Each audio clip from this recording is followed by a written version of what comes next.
Hi, my name is Brian Hardin with Knewways to Evolve, Change, and Grow. Today's guest is Keith Anthony Blanchard. He's the host of an amazing radio show called Center of Light Radio. And he's also an intuitive spiritual teacher and incredible book writer. He's written many books he's going to tell us about. So welcome to the show, Keith. Hi, Brian. It's good to see you, brother, always.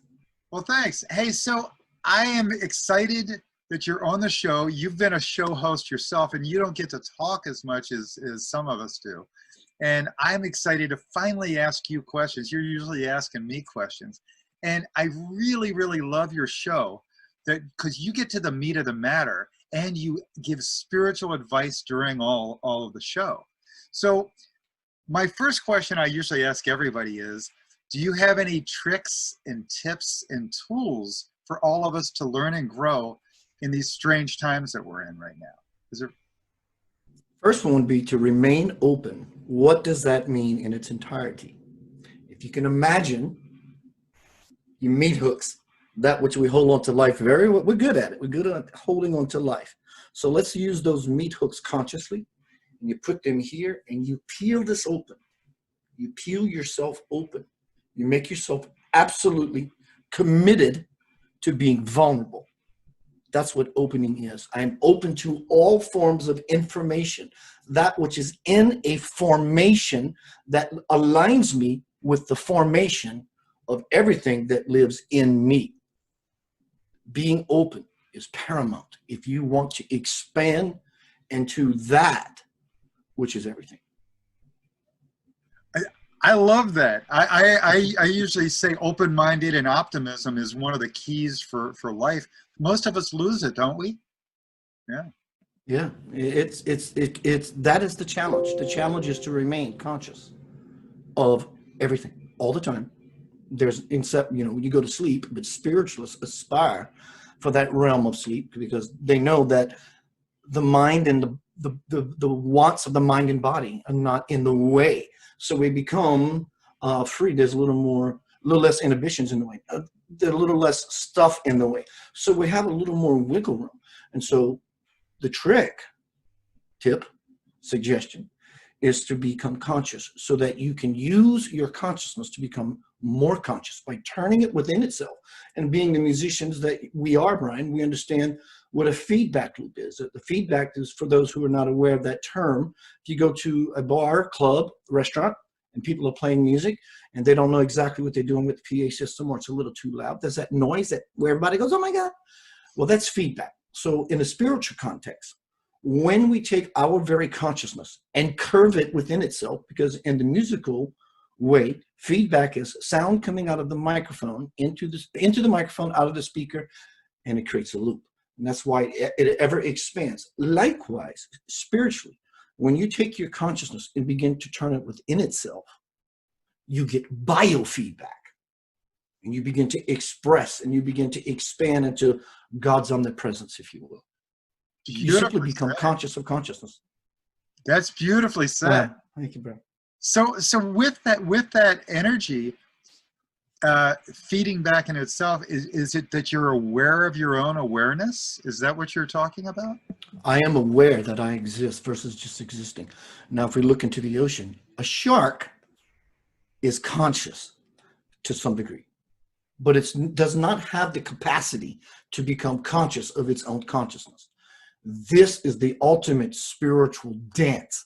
There are many paths to the path, but there's only one path, be it you Christian, be it you Buddhist, Islam, Jainism, Judaism, Sikhism. It doesn't matter. Everybody has their own favorite song to sing, but nonetheless, it is a song, one verse song.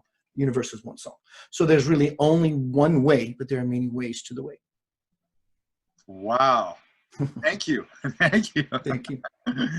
Hey, so what everybody might not know is not only are you a book writer or a show host that you show spirituality, but you also are a spiritual counselor or spiritual teacher within all that. So you do spiritual counseling for people. And within all that, you also bring information in from other sources outside of your own being. And within that, you get answers quickly to some questions that are difficult for other people to find. Is that correct? That would be correct. For me, the way it goes down is everyone can do this. Everyone does this. They're just not aware that they're doing it.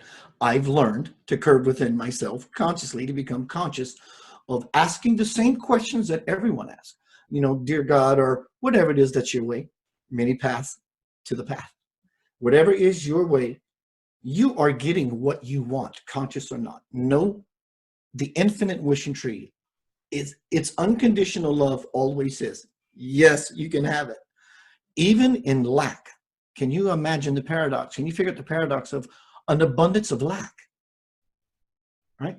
And so when people become conscious, as I have become conscious of this process, as soon as we ask for something conscious or unconscious, it's already given. Well, you may say, Keith, well, it took me 2 years to receive this thing, because you're not fully conscious of the fact that the answer is already given. In fact, the answer is the question. It's the different side of the coin of the question. And so I've learned, here's another trick, tip, tool. I've learned to fall into genuineness, authenticity, and that has 4 components. Passion, getting your fingernails dirty, rolling up your sleeves to work on that car engine. That's passion. Sincerity is, I'm very serious. I'm gonna fix this car. There's no way about it. I'm gonna fix this car. Because I mean it. I'm serious about it. I deserve this. The other component, number 3, would be humility, being reverent, understanding that what we even call trouble or bad things in the world is actually something that is quite beautiful, provided you become vulnerable and open and allow yourself to be drawn back so that you can see the whole picture. Passion, sincerity, humility, and vulnerability. These 4 components is what will help you when you put your fingers in your chest to pull your chest cavity open. And as the Christ, there's a plane coming down from heaven, and there's a plane going across on earth. Heaven on earth. We all know the prophecy. And look at the position the Christ was in when he went through the gate back home. And look where those 2 planes intersect. Right there. Peel that open. Let the light out. Clear the mind. Everyone should want that, Brian. Everyone should want to become this. In this is nothing. There's no idea in there. There's nothing. There's pure potentiality. And when we become clear as this beautiful expression of creator, it makes me go into meditation immediately, go just in the awness and the beauty of it. It's like, wow, that is just so freaking cool. And so that it is just so freaking cool opens up the door in me. Likewise, when we live our life from this place, the light that lives in everyone begins to move through this non-filter. And it gets projected on a 3D screen we call reality. This is what these tricks will do for you. If there was ever a shortcut, a desktop shortcut icon, that's me. I want to get there. I just want to get there, man. I'm not ashamed or afraid or bored with here. I love being here. But I want to be there. I want to be here. I want to bring that there here. And so we're on an infinite journey to absolutely nowhere. Where we wanting to be is here. Yes. That's your ticket. Yes. So passion, seriousness, Sincerity. Sincerity. Okay.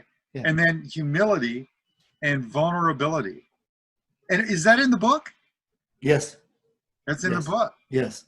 Wow. So humility is an interesting one for me, isn't it? Because that's realizing that you know, the older you get, the less you know. You know, is what really it's realizing that, like, I don't know anything. I don't know squat.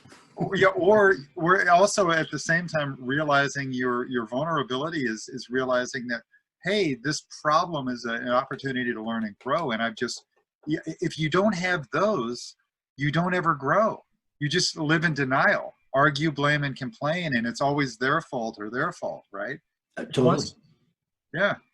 Yeah. I've had my share of lessons. I've had early in my life. Tell me about it. I was raised Catholic, love Catholicism. I love the ritualistic nature of Catholicism, not the dogmatic stuff.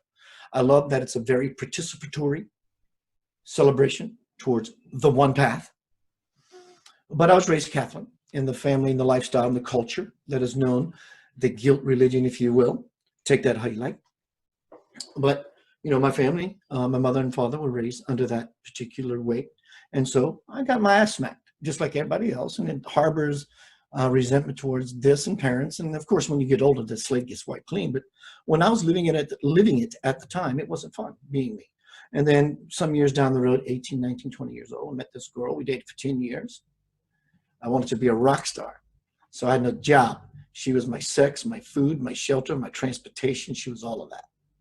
And then one day she got tired of everything. And she said, I'll see you later. I had nothing. And I became vulnerable, not by choice. Because earlier in my life, at the age of 15 years old, Brian, I don't know if you know this about me, I was seriously pursuing wanting to become a Catholic priest. You can see them in now, can't you? Always Yes. right. And I met the girl. My dad gave me a guitar at 13, 12 actually. He bought me an electric guitar at 14. I wanted some rock star and some girls. Whatever that was pushed in me in the media and peers and how I thought things should play out. So your ministering changed from but it's the same ministering. Same one. Yeah. Meaning that you entertainment and education with entertainment, you know? Because really what you're doing is giving people education on top of it. But I guess in songs you do educate people too sometimes, right? Yeah, because education and the language of light it's not English. It didn't pick a favorite. And so when my dad gave me the guitar and I wanted to grow this career and be with this girl and things went belly up 10 years later, I had to go back to the closet where I put God and pull him out again. And it hurt. It hurt. It brought me crying. I cried passionately, sincerely, humbly, because it'll humble your ass. It'll slap you right across the spiritual face. And I became vulnerable. But I was so serious about all of it. Was your version of God the same that you left behind like a few, years before? When you came back, when you opened the closet, was it the same God? Oh, no. Tell me about it. When I had so much passion, sincerity, humility, and vulnerability, I opened up the door. When the door opened and I heard that voice speak to me in 1996, "Good morning, Keith. It's time for you to wake up after a night playing at the casino." I was dog tired. And I look around the room. There's nobody in the room. And I hear, "Keith, I asked you to wake up. Good morning." And I knew something was happening. I was lovingly, violently thrown back on the bed. And I was submersed in the ocean of God. And I saw the voice. I smelled the voice. I heard the voice. I tasted the voice. It was everything. I felt it was everything imaginable. I knew what molecules were in the house, why they were there, where they came from, and where they were going. The voice did not speak to me linearly as in fragmented thought beginning to end. It was one packet of light. It was an impression. Though it took my linear mind to process it, there was no fear. The voice said, "Keith, go sit on your sofa, press record on your tape player, and let your mouth move." I said, "Okay, well, what I speak about, it says, Keith, go do it." I bring the tape recorder, I sit down, and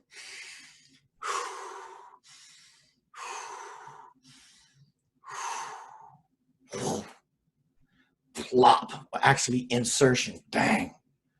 And I became hyper aware of what took me 8 years to decode.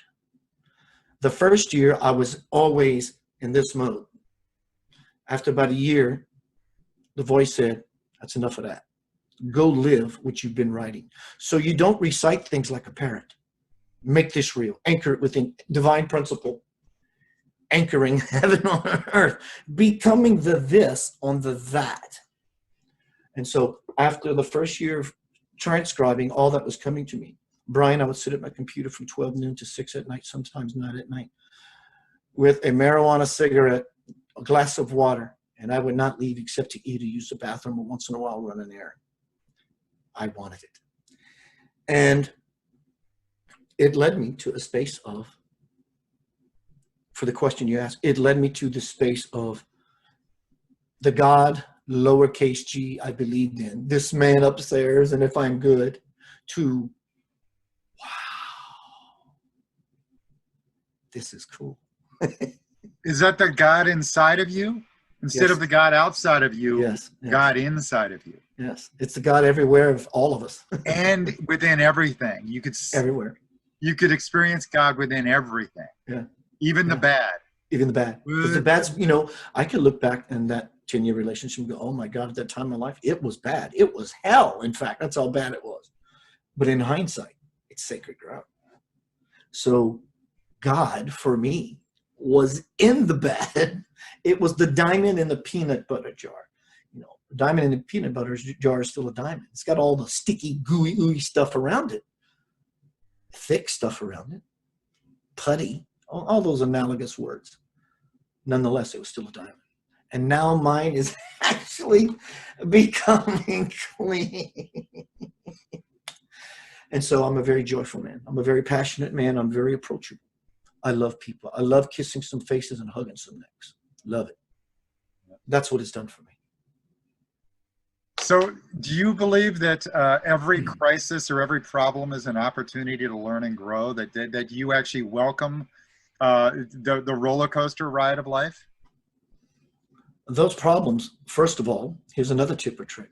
No longer see this as a problem. Whoever you may, it's a word to use in discussion and dialogue to share with your friends. Listen, I'm having a problem. I get it. I'm talking about the dialogue you're having with yourself. It's not a problem. Like Brian said, it's an opportunity, because opportunity is actually God's love again revisiting you in a way that before you have not simply and easily recognized. I'm not done with you yet. I'm coming for you. So I'm going to bring it in such a way that you can no longer ignore in or deny it. So basically it's up in your face. So is God bringing me something I don't want? No, it's bringing you exactly what you've been beckoning for. You've been wanting this. And so when we become conscious of consciousness, then we see that there's no such thing as a problem. All we see, we should begin to see our lives like I saw my relationship with that girl. It's a beautiful unfoldment of this lotus, everything's backwards, this lotus flower. Lotus flower grows out of dirty, muddy, murky water into this beautiful, fragrant thing. So that's what we are. We are the potential of becoming this beautiful, fragrant thing. And I'm finding mine. It also cleans up the water. Absolutely it does. So everything it touches becomes uncontaminated. It becomes pure and pure. Likewise, when we become the lotus flower, everything we touch turns to gold. That's why you see so much gold. There are meanings to everything I do in this imagery. Why do I wear this garb? You know, it's just a role. This is Keith. When I sit in this chair, I wear this role. As soon as I'm done with this time with you, it all comes off. And then you go play some rock music. Because right? I feel in my role. I feel in my role in this way. What's that, my brother? You also play rock music, and that's a different costume, right? Completely. Absolutely, completely. You know, I wear certain shoes and I wear certain bling bling, and it doesn't look like this bling bling and this bling bling and all that stuff. And so I have fun. I'm a multifaceted human being. We're all fractal. We're all fractals of the one light. If we take a whole mirror, let's call this a mirror, and we shatter it on the ground. Every little piece of this is going to look like its parent. It's just a seed fragmented as parent. So it will become apparent when you look at the piece of your life. It's a hologram. It's the same thing. In everything, it's all the same. I am omnipresent. There's no place God does not dwell except in fear. God can't join you in fear. It will never. In fact, it's reality in and of itself. So fear is a construct made by ourselves. So when we begin to realize who walks beside who, whatever it is, God, Jesus, Buddha, your great-grandmother, your idea of always eating ice cream every day, whatever it is that brings you to a space of feeling good about yourself, when we understand that is always with us, We will never be afraid ever again. Welcome to homecoming. You cross the bridge to your very own soul. Because you plant it within yourself, you know that you are invincible. You may lose your corporeal self, but your incorporeal self will always remain. Beautifully said. That's beautiful. You know, you showed us a little earlier your book, and actually, you've got a couple books going right now. Could you describe what's going on with your books? You said one led to another, led to another. Could you explain that? Relationship going belly up led to my bestseller, The Divine Principle, Anchoring Heaven on Earth. My conversations with God. No, I did not rip it off from Neil Donald Walsh. I was halfway through this book when Neil Donald Walsh came out with his first release. And there are quite a few similarities, which makes it even more powerful, between at least a validation for me. And halfway through the writing of that book, a holy man by the name of Bhagavan Sri Satya Sai Baba, who's tattooed on my arm, I begin to read every book I can find about him. He does not write books. God on earth at this moment, at that time. I begin to read books from doctors, scientists, people who don't believe in this kind of thing, because they heard all the hype that's happening in India surrounding this individual. So they are the ones going over there, coming back, writing these books, going, I don't know what that is.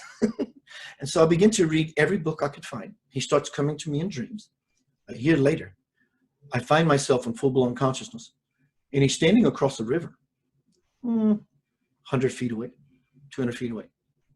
And he's talking to me telepathically. He says, Keith, come. And as soon as I see him, I'm like, oh, that's my Lord, that's Baba. And I go into this genuflection and this reverent posture. He says, Keith, stand up. Just stand up. And he says, I want you to come to India and see me. I said, I would love to. But I never did this before. I don't have the money. I don't know how. He goes, Keith, I got it. Be willing to come to put your feet on Indian soil, only to turn around and come home. But do that. I said, okay. I wake up in the morning and go, oh my God, that was so surreal. 2 weeks later, I get a phone call from a lady I never met on my son's life. Never met. Hi, Keith, my name is Debbie Jabbour. I said, hi, Debbie. What can I do for you? She goes, Keith, we have a mutual friend. Word got to me, you want to go to India to see a holy man. I said, yes, ma'am. She says, Keith, I'm a flight attendant. I got some companion passes for the year that are about to expire. And I don't want that to happen knowing you want to go to India to see a beautiful holy man. Can I give you a first class round trip ticket?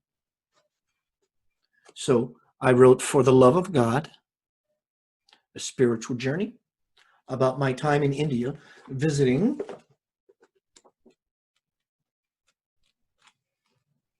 this beautiful incarnation of God, the highest incarnation of God to ever visit the earth. Doesn't mean it's better than Jesus. It's not my dad has bigger muscles. It's not any of that. Highest is a way of describing what this incarnation was. He left his body Easter morning, 2011. That was the Godhead personified on the earth. I go to India, bring the same tape recorder I used to write The Divine Principle, and experience the most amazing things in 2 weeks that most people in their entire lifetime collectively will never. Gavin Lee Davies, someone I interviewed on Center of Light Radio 5 years ago, I saw one of his posts one day and I said, dude, I'd like some of that cake. He said, Keith, why don't you just put a collection of your previous work together? I could have said, I love the idea, but can I just bring up something new? I didn't do that. I said, thank you, God, through Gavin, and I'm going to do just that. And so this book, Father, this book, Mother, did the wow thing and had this baby. So this is 30 years of my life compressed. It's a 2-volume set, will be Homecoming, Crossing the Bridge to the Soul. Now for pre-sale, go to Amazon.com, look up Keith Anthony Blanchard, Homecoming, Crossing the Bridge to the Soul, which is a 2-volume set. Well, Keith, if I read either one of your first books, what is the point of reading this one? Because as you and I talked about in the radio green room, this shows the unfoldment process that I went through from living in this world, the dark stuff, to where I am actually that dude right there. That's me. This book and this book tells that story of the unfoldment process to where I am now. And that's something for someone to experience versus reading either book, which they're both cool.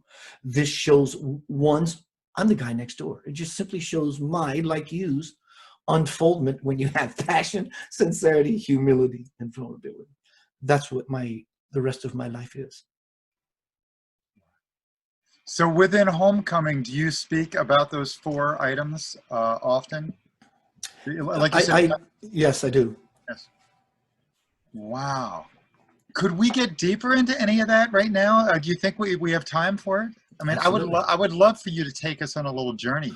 Sure. Like take us on a journey of what passion means to you and how that helps the viewer to open their mind and body up to the mystical. Yeah. I will do just that, literally.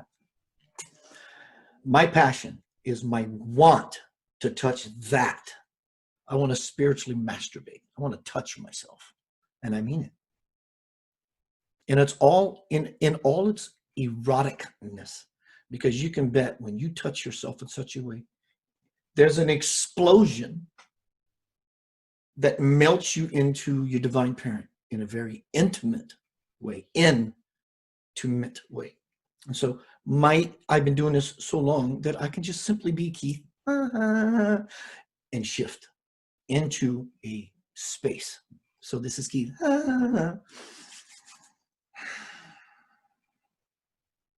It's simply a place where you sit, even better, where you rest, even more better than that, where you are. Where are you is the question Spirit brings forth and lays in your hands. Look at it honestly. Don't move so quick to thought. Look at it. Massage it. Taste it. What does it taste like? What does it feel like? Smell it. Does it feel joyful? Joy is always evidence of the presence of God. Everywhere you look, do you see joy? You see God. Everywhere you look, where you don't see joy, you see God. But how do you feel becomes the mark, the benchmark. Mark that down. Write that down. Become the living script, the living word. For you are it. Are you not? In the beginning was the Word, and the Word was with, and the Word was. What are you doing with that? Are you believing it only when it's convenient? Every Sunday at 9 o'clock? Or are you passionate, sincere, humble, and vulnerable to that very message, so that the living truth, the breath of life that you breathe every day, all day long, if not, you could not exist in this dimensional bandwidth, are you conscious of that? That's the river. That's the giver. That's the lover. It's all for you. Can you imagine that everything in the universe of what you think it is, which it is not, was all created for you to hear this voice in this very moment? Do you believe that? When you do, the game is over.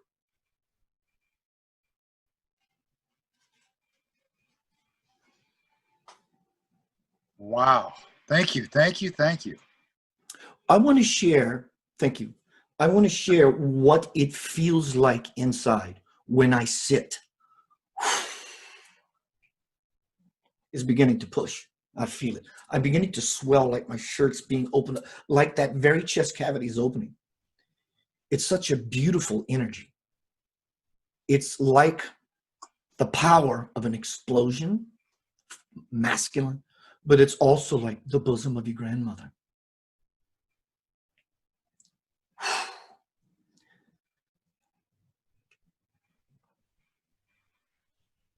This waits for everyone. And so I'm addicted. I'm a God junkie. I want to put that God smack in my arm, in my heart, in my consciousness. Because what I'm feeling presently in my body, I want all of that shit I can get.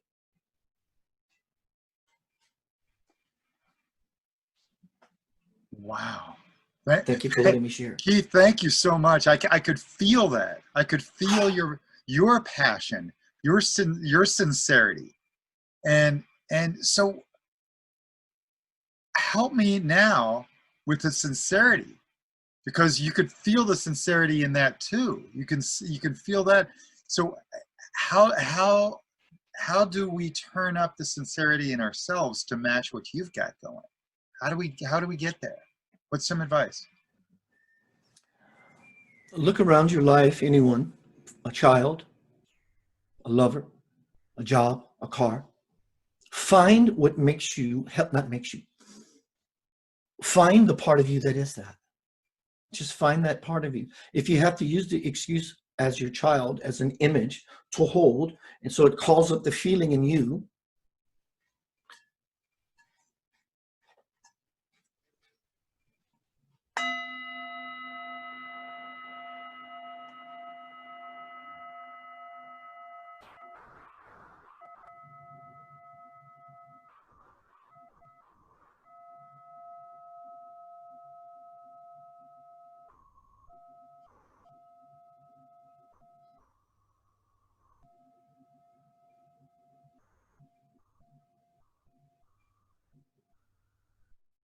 what is that? What was that? Well, it's a sound. You hit a brass bowl. What was that? What did that do to you? Because initially, it got your attention. Bang, oh, I got it. He's hitting a brass bowl. But when you take your listening from here to here, the more you love yourself, the further you will be able to follow that sound current when no one else can hear it, like a dog. Metaphorically, in every area of your life, with all of your senses, including the sixth sense and the seventh sense of yourself, the ones that we are not aware of, that's who we are. So as beautiful as that was, riding the sound current to beyond language.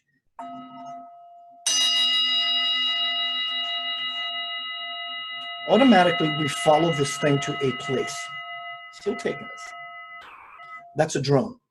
Now, you know as well as I do, Brian, when it comes to music, other than the intentions of ringing a bell, creating a vibration, music is vibration, but music without empty space is noise. In fact, it's not music, it's just a drum. So the empty space becomes equally, if not more valuable than the notes being played. Here's a beautiful proverb for you, Chinese proverb. This is answering your question long about sincerity. And in fact, any one of those four components.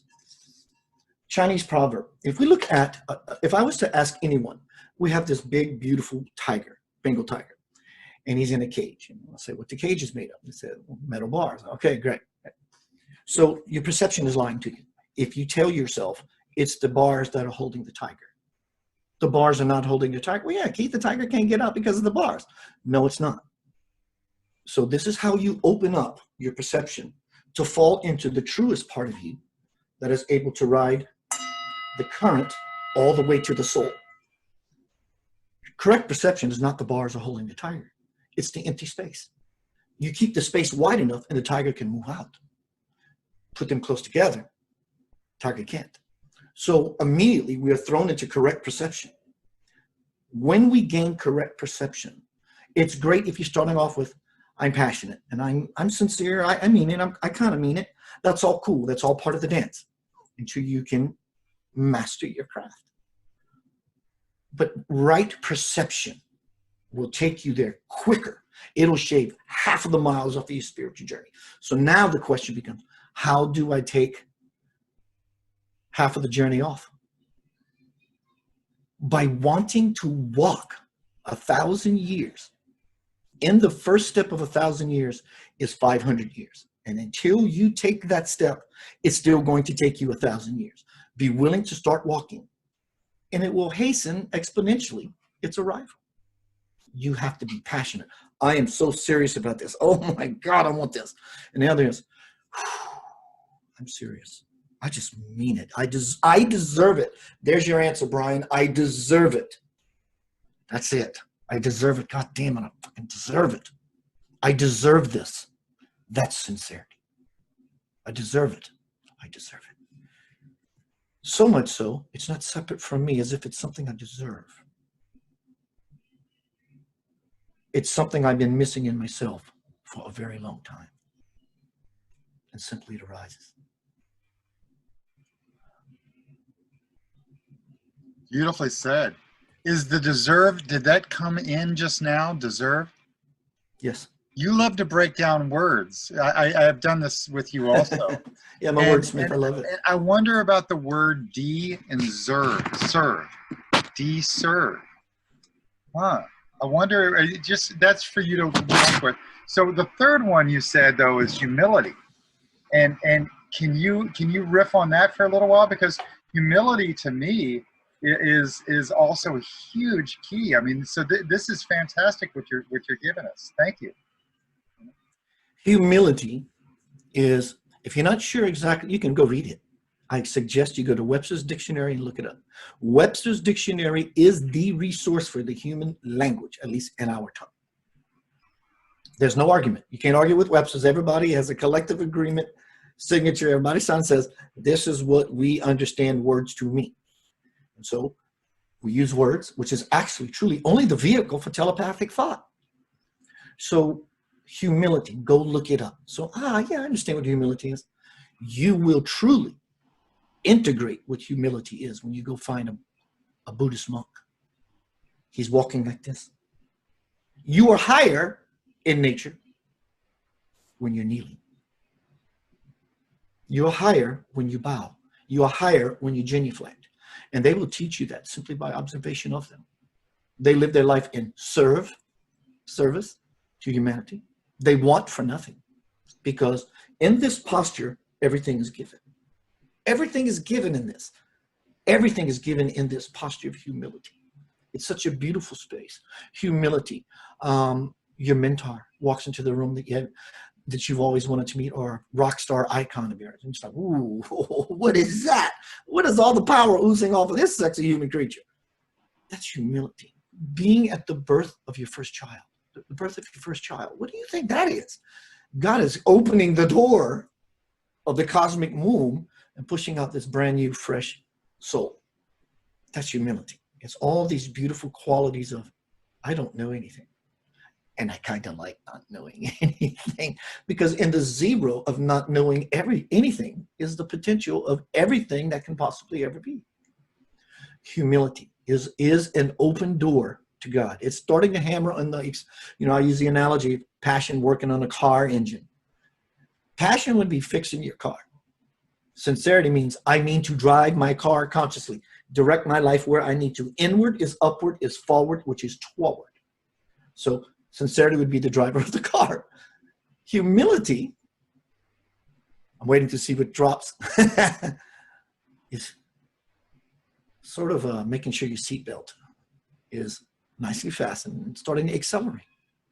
And vulnerability is putting your foot down on the throttle of the spiritual Ferrari, and the engine under your backside begins to purr. And when you feel that power and you return yourself back to the raw, vulnerable, wild, natural state of spirituality, Jesus take the wheel, is what begins to happen. Yeah. So did we cover vulnerability enough there? Or should you riff on that? Because okay, vulnerability, yes, sure. Yeah. Vulnerability is actually being naked, exposed in front of everyone on all levels, and being okay with it. But they can see me. In fact, if you want to look, take yourself a good long look. That's vulnerability.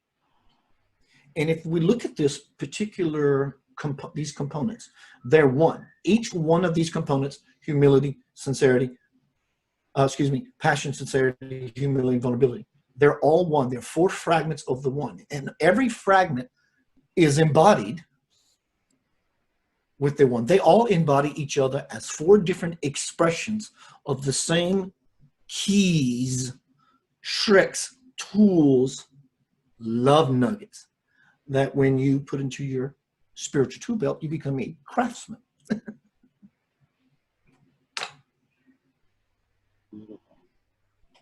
Beautiful. So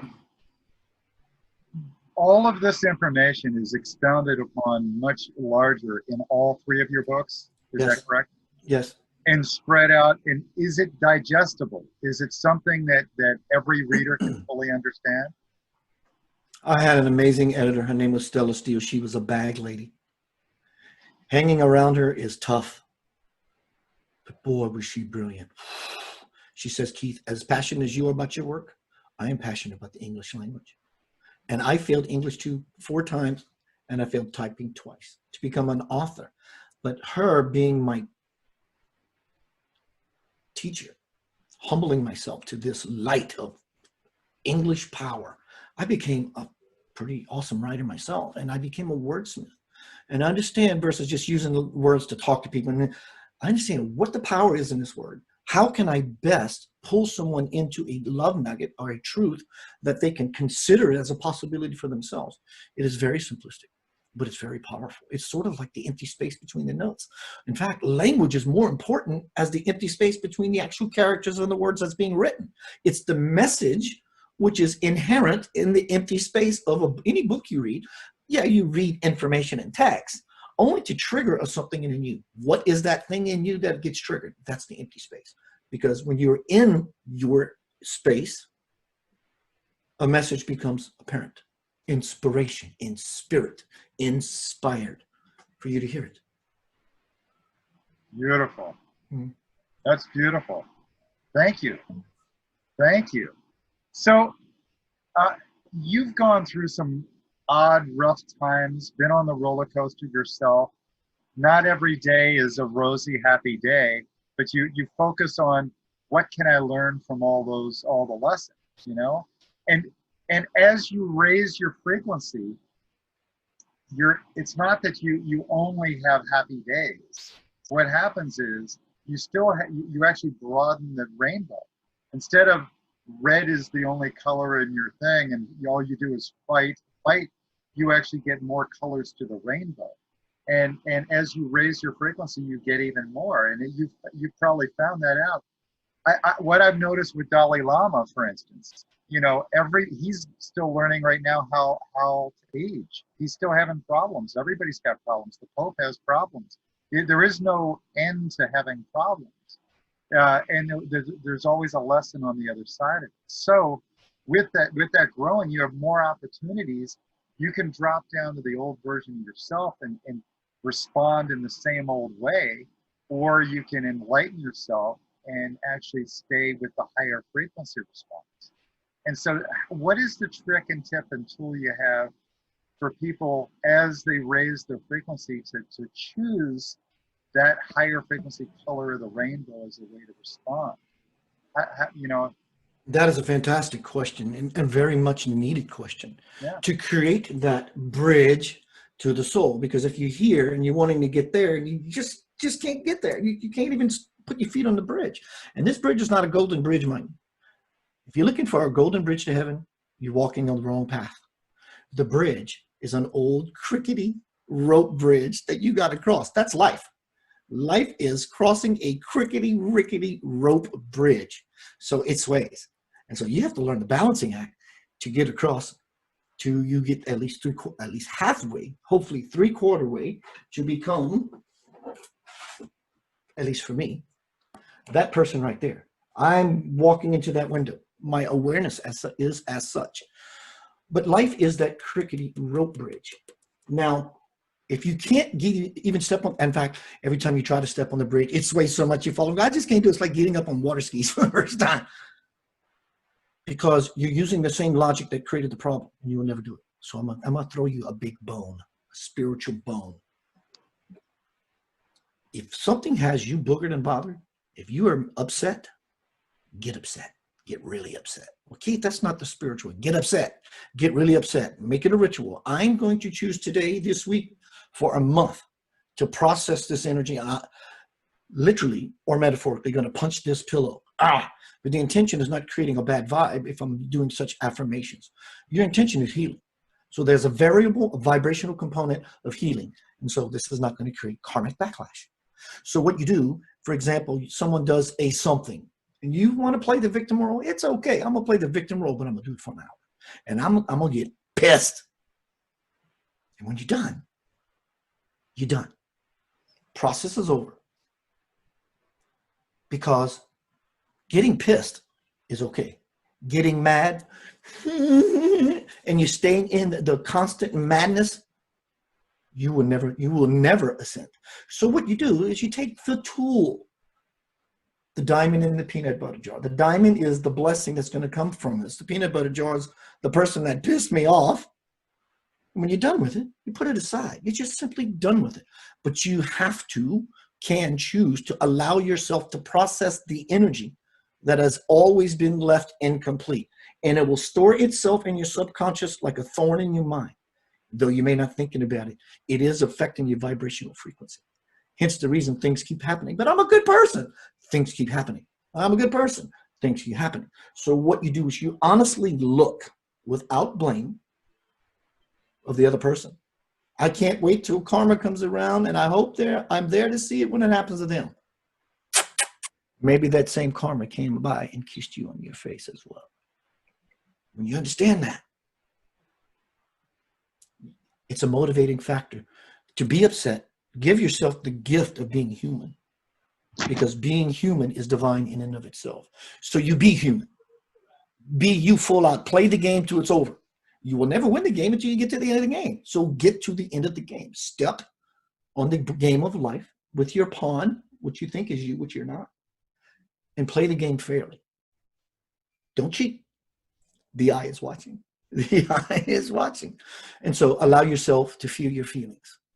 Feel your way into the kingdom of forever. This new world is not one about seeing. It's one about being. It's one about feeling. The new world is not something you're going to see out here. So don't ever expect it to change. The new world is about feeling.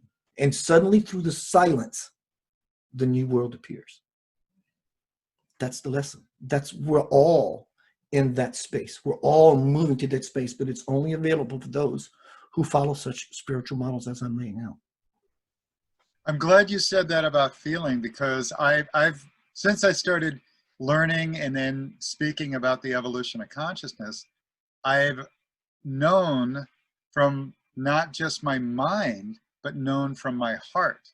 It comes from a different place. It comes from here. And so I've been working on changing my own vocabulary of, I think we should do this, to I feel we should do this. And so within that, the feeling is letting your heart take lead, is that space of intuition. And you know, tuition, you know, that's like, you know, you love to break apart words. What's tuition? You know, that's part of something you pay for. It's something, intuition. Yeah. You know, it's, and so I mean, but you're getting some big lessons by listening to your heart. And when I talk about the heart, I also connect that to my version of spirit, which is, you know, when you were talking earlier about being aware of your awareness, that's my spirit. That's what is aware. That for me, I call it spirit, and that's the thing that is aware. That I'm this Brian ego, mind, ego, physical and mental thing, but behind it is the spirit, and the spirit behind it is the connection to God, you know. So you open up when you go into intuition. When you're playing music, you open up to spirit. When you go into intuition in your practice here, either helping people or doing your own shows or writing, you open up to spirit. And so can you help us with some of the information you get? I mean, basically you're opening up to spirit and you get messages that come in. And I mean, for some people it sounds all woo-woo, but for me, I'm very, very clear that you're tapping into God. God is coming through, and you're opening a bridge for information and wisdom and connection to happen. So can you give us some samples of that, or what's going on, you know? For anyone, just go find that one thing that you love to do, and you would do it forever. If you never had to stop, that you would just do it. God will kiss you on your face. That's it. Wow, I feel so alive. Where does life come from? The breath of God. So hence the word, I'm alive. I don't feel dead. I don't feel guilt. I don't feel depressed. I don't have this drag, this dread, this weight on my shoulders.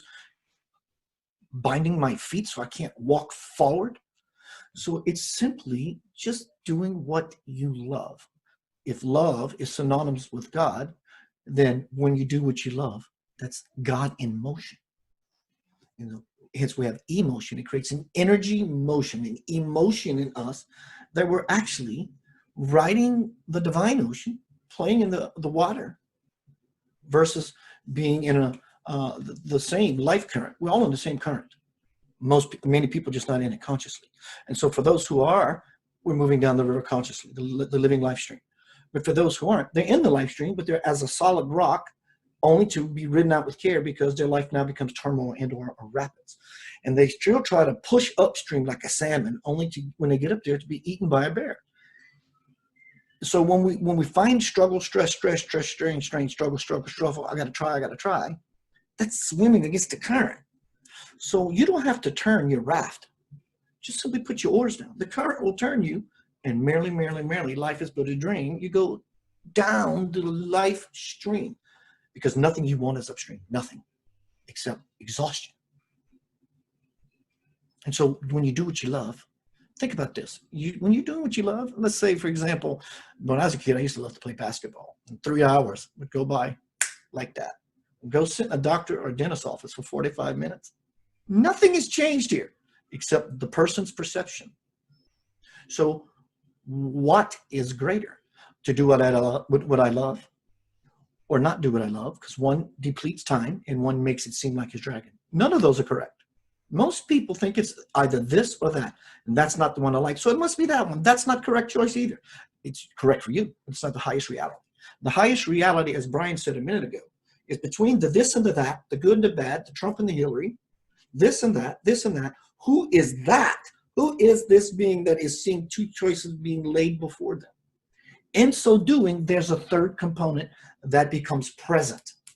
That is the instant manifestation. Dear Lord, this is coming through powerfully. Like it's coming, it is the Holy Spirit. It's the one that rectifies the world of duality of choice, even the one that you think is the best one. This makes me feel good. Guess what? Guess what this one does? It makes you feel bliss, ecstasy, nirvana, and aware of the fact that you are the sovereign one. You are the one that simply accepts, allows, and appreciates. And it turns within itself. And it turns within itself. And you begin to know things that people don't know. And you begin to feel things that people don't feel. And you begin to experience connections to everything that exists that most people will see as separate.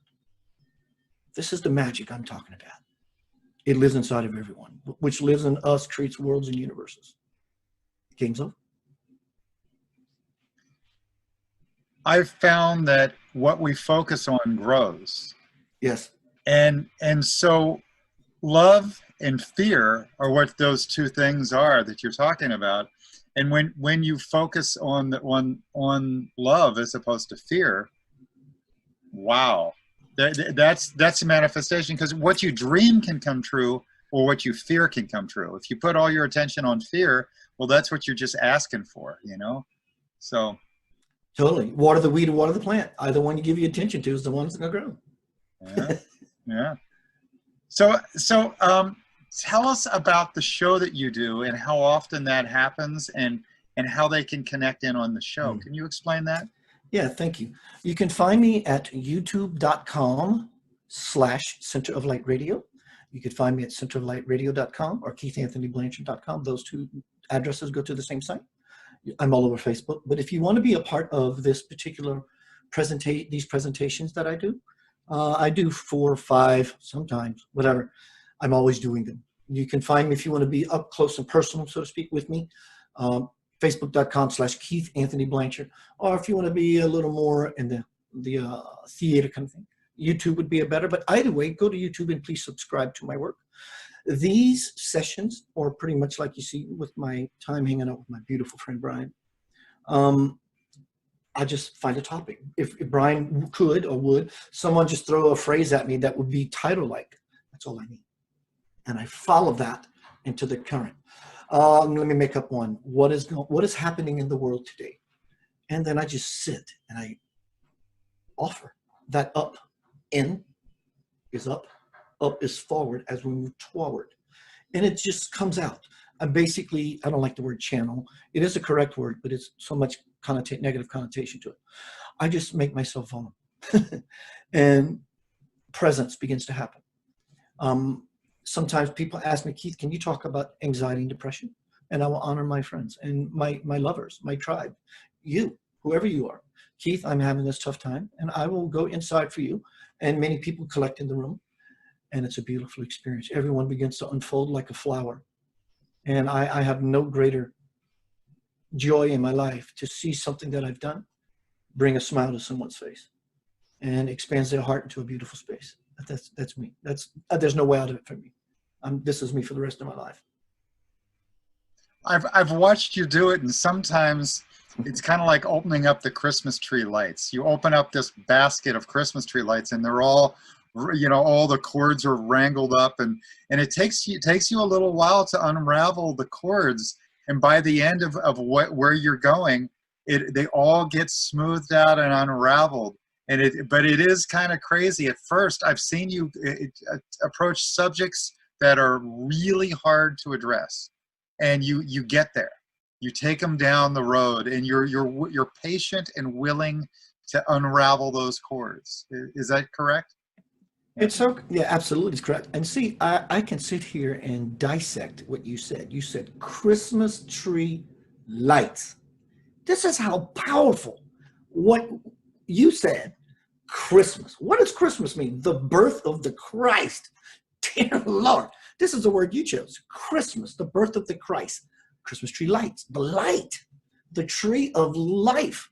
You see how much is compressed and packed into that? When we begin to understand that language, game over.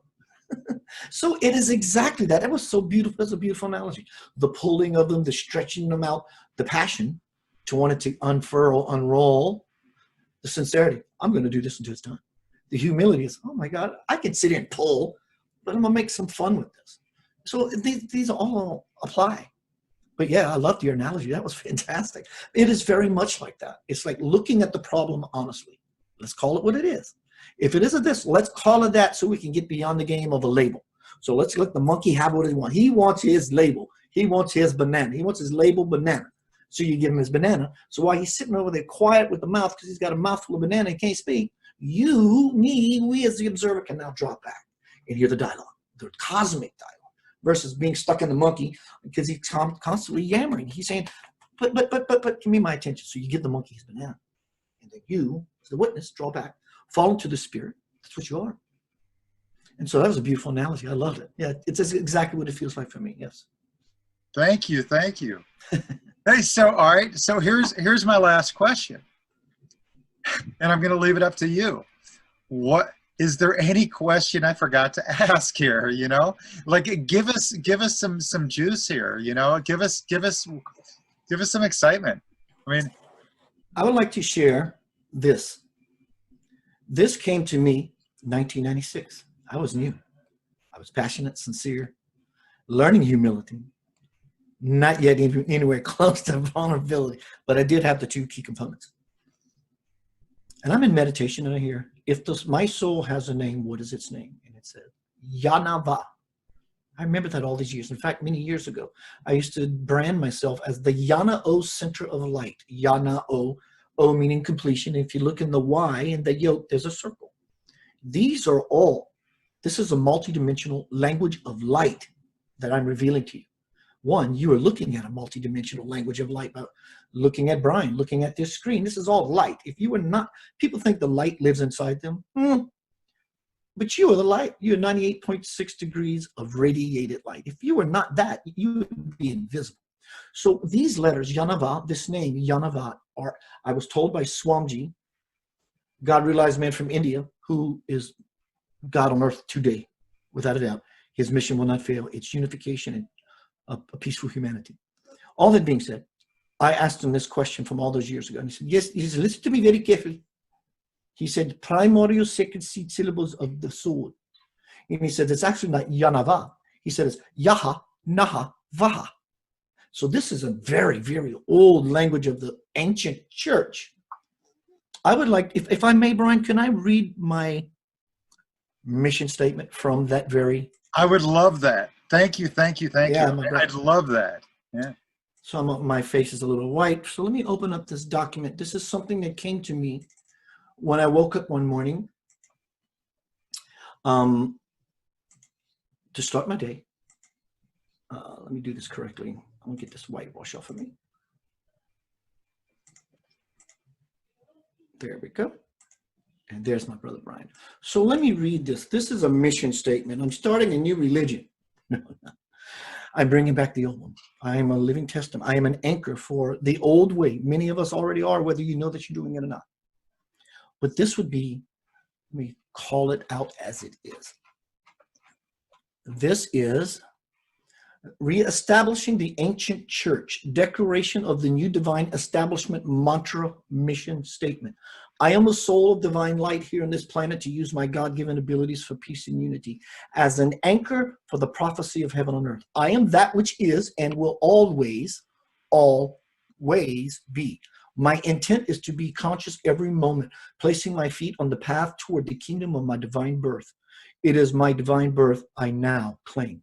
Where I am from, where you are from, this is your mantra. Where I am from, there is no blame, shame, nor game, as I am the sole provider of my infinite experience. No place, no person, place, or thing can affect me in my essence, for I am invincible.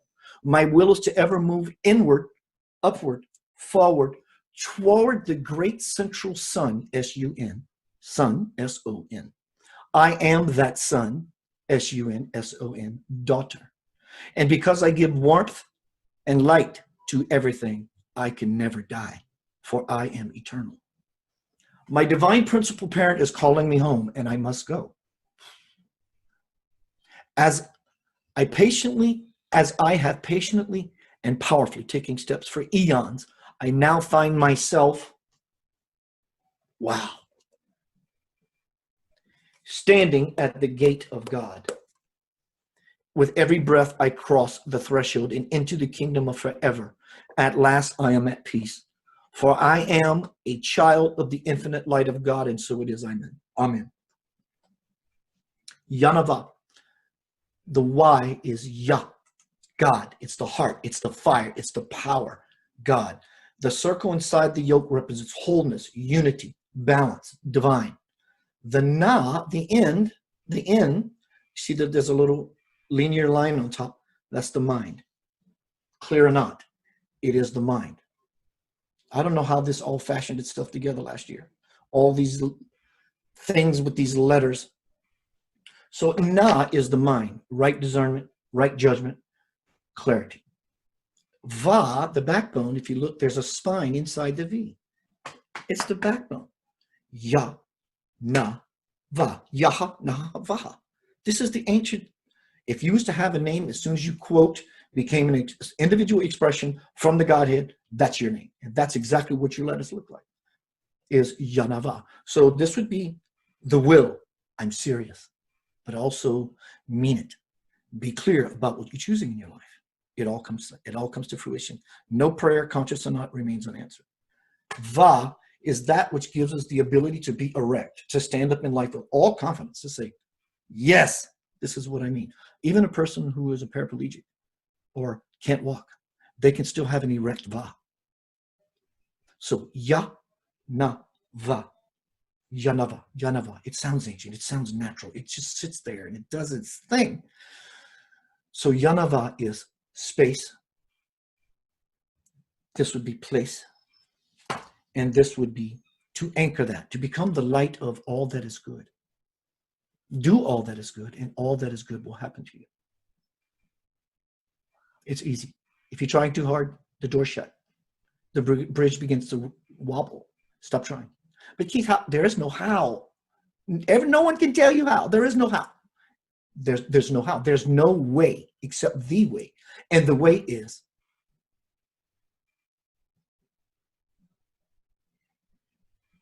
you keep looking and you want it. But you have to be quiet. Keep finding the nothing. And the space of the nothing will begin to expand and graduate into a beautiful possibility. And the greatest possibility, which is you.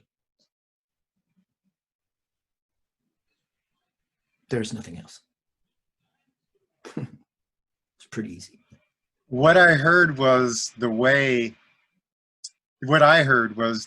is the constant search for God within everything, including yourself and everything.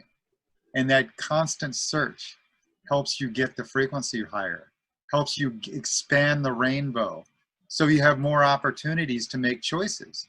You can still make those choices of coming in on the negative and the old paradigm ways of the old ways you did things, but you should learn that lesson and go to the next lesson and the next lesson. Eventually get all the colors of the rainbow going, and you know, your proper response might actually be, I love you. Yeah, and because it's so in your new I love you as opposed to I love you before you've done the work is so different. Yeah. It is so encrypted with information, power, light, because you know, hey baby, I love you. You're saying, dear Lord, I love you. That changes everything. So that's it. So at first it may seem like an effort thing. That's okay. Play the game fairly. Be the human. Try. And as you do this, trying, eventually, little packets of opportunity will open up. I need to let go. I can sit here and tell you all day long, let go. Just simply let go and it's over. But you have to go through the dance to get the award. You have to dance. So in the dancing, you learn where you misstep with your partner, your partner's life, God.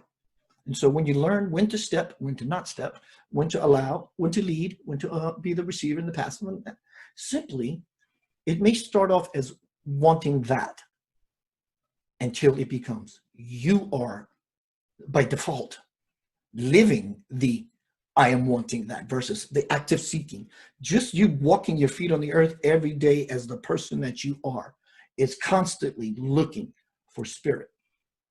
Spirit is all around you, but you begin to expand into the very presence that allows you to breathe, that allows you to eat, that allows you to sit, that allows you to make choice. Everything. There is nothing that it is not except fear.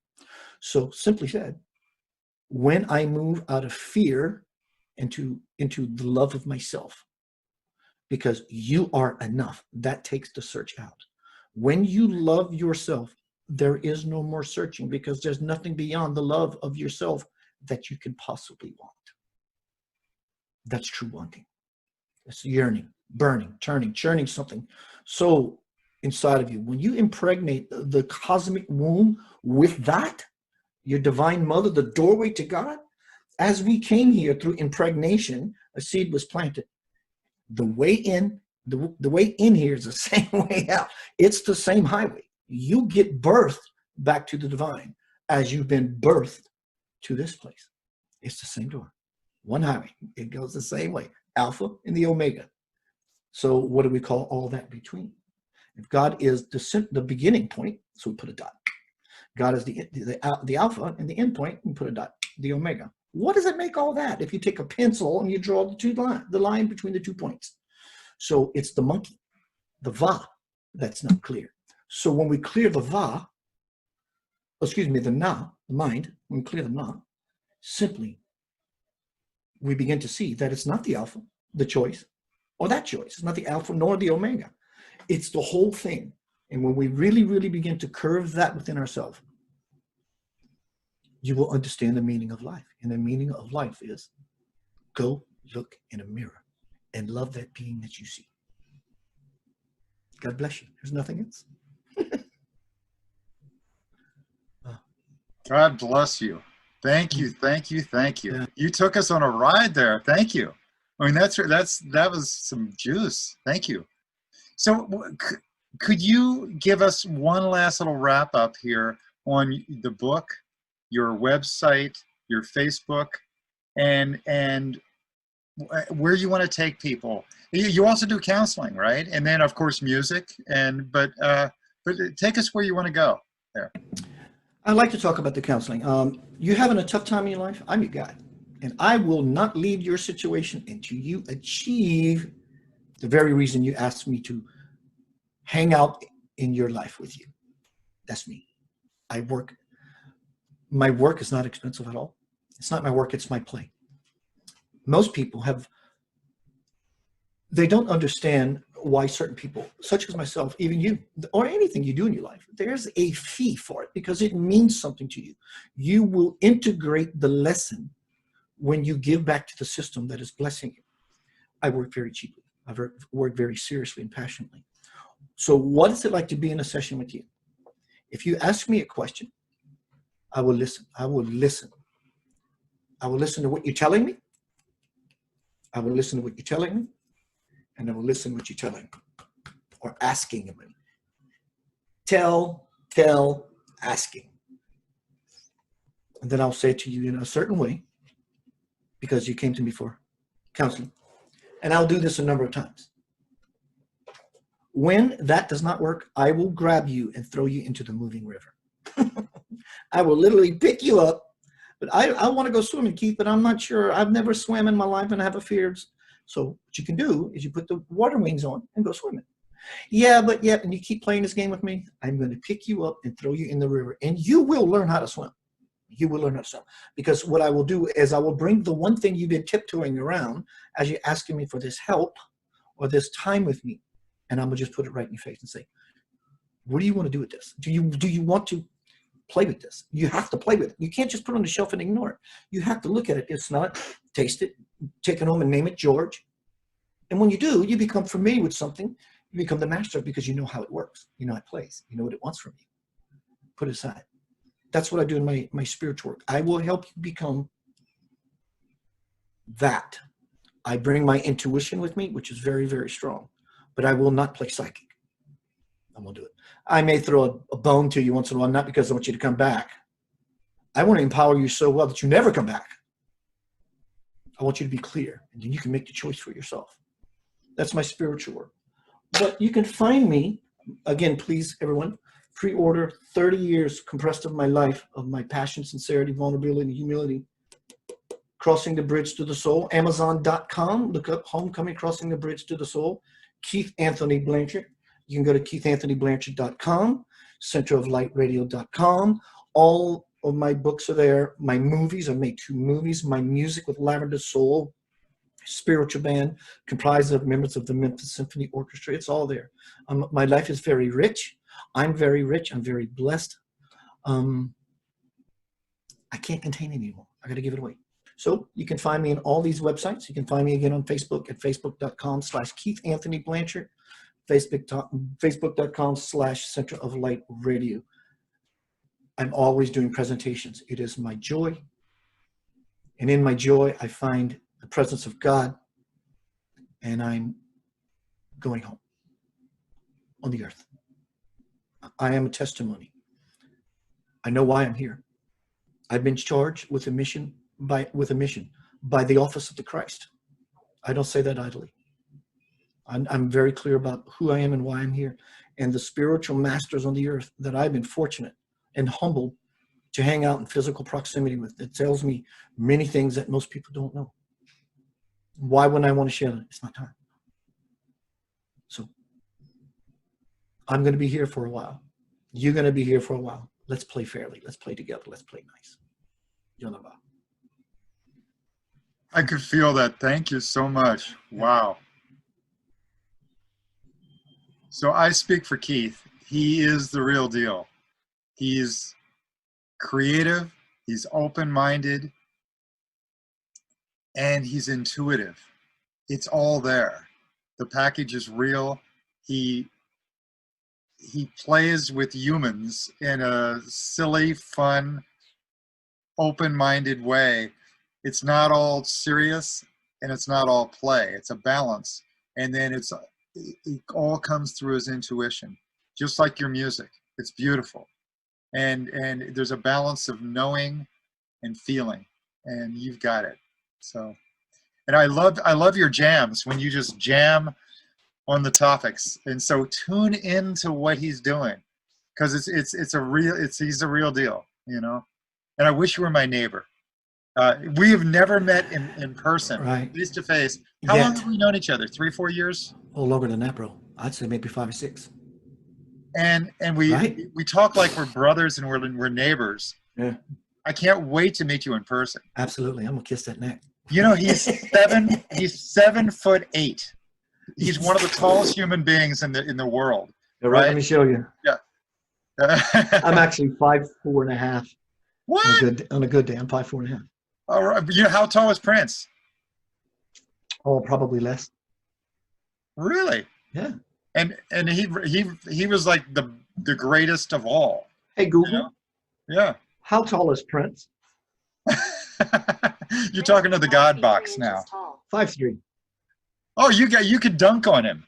You could dunk over him.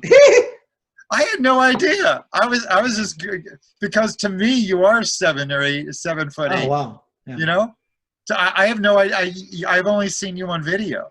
You know, to me you are this massive creature because your heart is so big. And wow, this is fantastic. 5'4.5". Wow. And every day I get a little older. I get a little shorter. Gravity. Gravity. I'm a very durable, healthy man. Good. I indulge in the human game. I simply have no problem whatsoever playing human. I do what people do. I eat this and I do this and I do this and I do this. And I'm okay with my life. I'm really okay with everything. And in such a way, I'm protected. I have salvation because I'm saving myself. There's a grace that comes with loving yourself. The grace is, if this grace had a color, it's a frequency of the color purple you've never seen. It's juicy, it's delicious. It's just like a lilac or a lavender flower or like a violet. It smells like your grandmother's bosom. It's just this place where you just always want to rest for reassurance and safety. It's just gorgeous. It's sort of like this display behind you. It has that kind of engagement. It wants to trigger you into this place of sanctuary. It's your altar. And the best way to alter your life is to create your life as a living altar. Become a graceful ambiance. When your life becomes graceful ambiance everywhere you step, your search has ended. Wow. Thank you. That's a great place to leave it. That's awesome. Wow. Thank you so much. I'm blessed that you came on and shared your wisdom. Thank you.